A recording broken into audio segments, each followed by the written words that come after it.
You know, seems like everyone's talking about AI these days, right? Yeah, definitely. Like it's everywhere. It's on our phones. It's in our cars. It's all over the news. Mm-hmm. AI is basically becoming like the air we breathe, you know? Yeah, I know what you mean. But with so much information out there, it's kind of hard to know what to focus on, Right, right. what really matters. Yeah. So today on this deep dive, we're going to try to cut through all that hype and look at three things that are really making waves. Okay, sounds good. We'll start with Colossus, Okay. this absolutely mind-blowing AI supercomputer from XAI, Yeah, I've heard about that one. and then we'll look at Gigabyte's AI Toppy software, Uh-huh. which is, I mean, this is crazy. It's basically making AI development accessible to like anyone. Wow. And then to wrap things up, we'll tackle Adobe's generative fill feature for Photoshop, Okay. which is already stirring up some pretty interesting questions about like the future of creativity and things like that. Right, I think that's something a lot of people are talking about these days. Yeah, definitely. So it's not just about knowing what these advancements are, Right. but why they actually matter Exactly. to you, like in your everyday life. That's what we want to get to the bottom of. Yeah. So first up, Colossus. Okay. I was reading about this Yeah. thing, and I was like, wait a minute. What? It has 100,000 of NVIDIA's H200 GPUs. Mm-hmm. Now, I know those are like the best graphics processing units you can get, Top of the line. but to give you an idea of the scale we're talking about here, Okay. that's enough to power a small city. Wow. Like, we're talking 150 megawatts of energy Goodness gracious. just to keep this thing running. Yeah, it's a lot of power. It's mind-boggling. It is. It's not just about raw power, though. Okay. It's about what that power can actually do. Okay. Colossus can handle AI models so complex Mm-hmm. that they can do things we could only dream of just a few years ago. Like, what kind of things? Give me an example. Okay. Like something that's really going to blow my mind. All right, so imagine AI that can explore like the mysteries of quantum mechanics Okay. and run simulations that would take like normal computers centuries to complete. Wow. Or how about this AI that can predict climate change Okay. with such accuracy that we can actually anticipate and then like mitigate its effects Oh, wow. on a regional level. Okay. And that's just the tip of the iceberg. Really? They're already using Colossus to design entirely new drugs Wow. by simulating molecular interactions at an atomic level. Okay, that's definitely mind-blowing stuff. It is pretty incredible. Listen, you remember the Saturn V rocket? Yeah. The one that launched us to the moon? Yeah.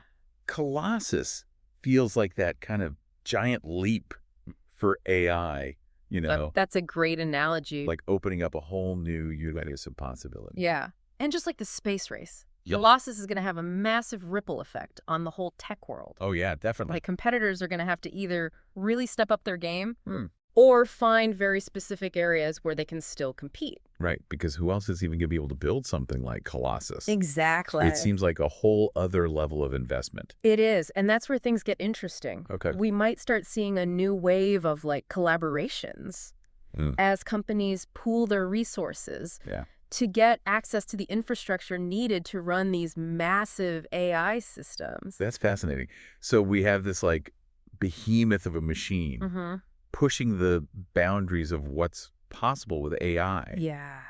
But then on the other hand, we have Gigabyte Right. taking a totally different approach with their AI Top P software. It's totally different. Instead of building these giant computing clusters, Right. they're focused on giving everyday users the power of AI development. Exactly. AI Top is all about democratization. Okay. It's meant to be user-friendly Yeah. so that like individuals and Uh-huh. smaller organizations can get involved in AI development without needing access to like huge server farms Right. or tons of money. So what does that actually look like? Right. Like, give me an example that Yeah. someone like me, Uh-huh. who's not a tech expert, Right. could relate to. Okay, so imagine a small business owner Yeah. who wants to build a chatbot Uh-huh. that can handle basic customer service stuff. Right. With AI Toppy, they can train that chatbot themselves Wow. using their own data Oh, and tailoring it to their own specific needs. that's awesome. Or think about a student who's like super into AI, Yeah. but they don't have access to expensive hardware. Right. With AI Toppy, they can start experimenting with AI models Uh-huh. right on their own laptop. It's amazing to think that just a few years ago, this was only possible for like big tech companies and research labs. I know, it's incredible. And now anyone with a computer Yeah. can potentially create their own AI. It's a game changer. It feels like we're on the verge of like a whole new era of grassroots innovation in AI. I think so too. And with that comes a whole new set of possibilities. Yeah. Like imagine AI solutions that are specifically designed for local needs Right. or niche applications Mm-hmm. that these big tech companies might not even be aware of. Exactly. It's a really exciting time to be following AI development, that's for sure. It is. Yeah, it really makes you think Oh, about how the lines are getting blurred yeah. between human creativity Mhm. and AI capabilities. So is the person using generative fill still like the artist? That's a good question. Or is the AI kind of becoming the real creative force behind it? Yeah, it's interesting to think about. It reminds me of when photography was first invented, Uh-huh. back then. Yeah. Some painters thought it was going to be like the death of art, Right. but instead it just like pushed art in new directions. It did. So maybe AI will do the same thing Yeah, for creative fields. it's definitely possible. And it brings up a really important point about AI. It's not just about replacing humans. Right. It's about changing how we work. So instead of being afraid of AI, Mm. we should be thinking about how to use it as a tool Right. to like enhance our own skills and creativity. Exactly. And that might mean learning new skills. Yeah. Or adapting the ones we already have. Okay. Because one thing's for sure, AI is going to keep evolving. Yeah. And we need to evolve with it. Okay, so let's change gears a bit Okay.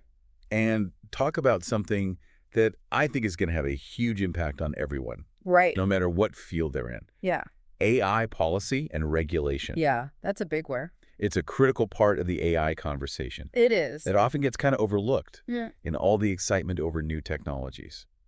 I think a lot of people get intimidated by the policy side of things. Yeah, I can see that. It can seem really complex and abstract, It can. but it's actually super relevant to our daily lives. It really is. Think about it this way. Okay. AI has the power to completely reshape our world Yeah, in ways we can't even imagine yet. that's true. And we need to make sure that happens in a way that benefits everyone, not just a select few. So things like preventing bias in algorithms, Right. protecting our data privacy, Mm-hmm. and figuring out how to manage the potential for AI to like cause job displacement. Yeah. These are all part of the AI policy conversation. Yeah, exactly. And those aren't easy questions to answer. No. They need careful thought and collaboration Yeah. between policymakers, Mhm. researchers, Uh-huh. industry leaders, Okay. and most importantly, the public. Okay, so let's break down some of these policy areas a bit. Okay. What are some of the key things policymakers are wrestling with right now? Well, one big one is transparency. Okay. How do we make sure that AI systems are explainable? Yeah. That we understand how they're making decisions, Right. especially when those decisions have a big impact on people's lives. That makes sense. Like if an AI is deciding whether or not to give someone a loan, Exactly. or if it's flagging someone as like a potential security risk, Right. we need to be able to understand the reasoning behind those decisions. Yeah, we don't want to just blindly trust a black box. Right. Another huge issue is accountability. Okay. Who is responsible when an AI system causes harm? Yeah. Is it the developer, the company that used it, the person using it? Oh, yeah. These are really tough questions Yeah, they are. that we're going to have to figure out as AI becomes more integrated into our lives. And then there's the whole question of job automation. Right. That's something I think a lot of people are worried about. Yeah, I understand why. And rightfully so. Yeah. AI could potentially automate a lot of tasks Mm-hmm. that are currently done by humans. It's true, but it's not as simple as robots taking our jobs. So it's more nuanced than that. It is. Yeah. Some experts believe that AI will actually create new jobs, Okay. even as it automates existing ones. And it could free up humans to focus on more creative work, Okay. more strategic work, more fulfilling work. So maybe instead of mass unemployment, Mm-hmm. we'll see a shift in the types of jobs that are available. That's one possibility. Okay. But we also need to think about how to prepare people for that shift. Right. Investing in education and retraining programs is going to be crucial. It feels like this is something we need to be thinking about now, Yeah. not waiting until it's too late. I agree. And that's why it's so important for everyone to be part of this conversation. Yeah. It's not just about tech experts and Right. policymakers. It's about all of us. The future of AI depends on the choices we make today. So where does that leave us? What can our listeners do to be more involved? Well, first of all, stay informed. Yeah. Read articles. Okay. Listen to podcasts like this one. Right. And follow the news. Mm-hmm.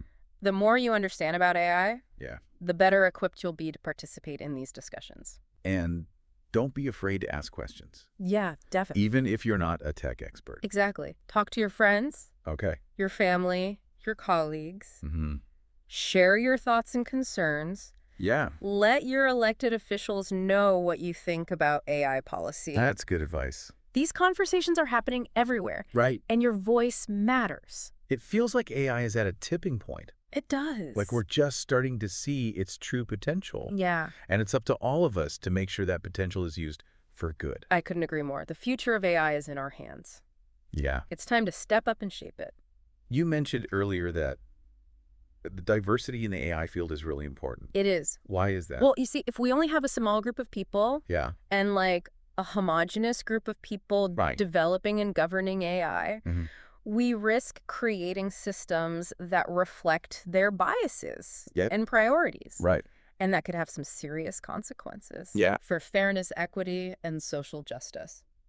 So we need people from all walks of life. Exactly. With different perspectives and experiences Yeah. involved in the AI conversation. We do. We need to make sure AI is being developed with a wide range of viewpoints in mind Okay. so that it can benefit everyone, not just a select few. That makes sense. Yeah. Like if you only have one type of person designing a car, Uh-huh. it might not be very comfortable or safe Right. for people who are different from them. That's a great analogy. Thanks. Diversity of thought is so important for innovation Right. and for making sure AI is inclusive. It's also interesting to think about how AI is changing our relationship with technology. How so? Well, in the past, technology was seen as something separate from us, Yeah. like a tool we use to get things done. Right. But AI, it feels different. It does, doesn't Like it? the lines are starting to blur. Mhm. AI is becoming more integrated into our lives, Yeah.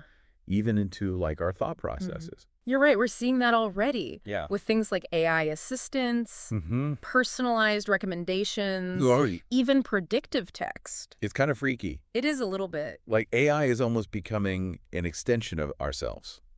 Yeah, in a way. I think that's a good way to put it. And that brings up all these big philosophical questions Oh, yeah. about like consciousness and agency and what does it even mean to be human in an AI-powered world? Those are the big questions. Yeah. And to be honest, we don't have all the answers yet. No, But that's what makes it so fascinating to talk about. it's definitely a lot to think about. It is. But the main thing I'm taking away from all this is that Yeah. this AI revolution isn't just something that's happening to us. Right.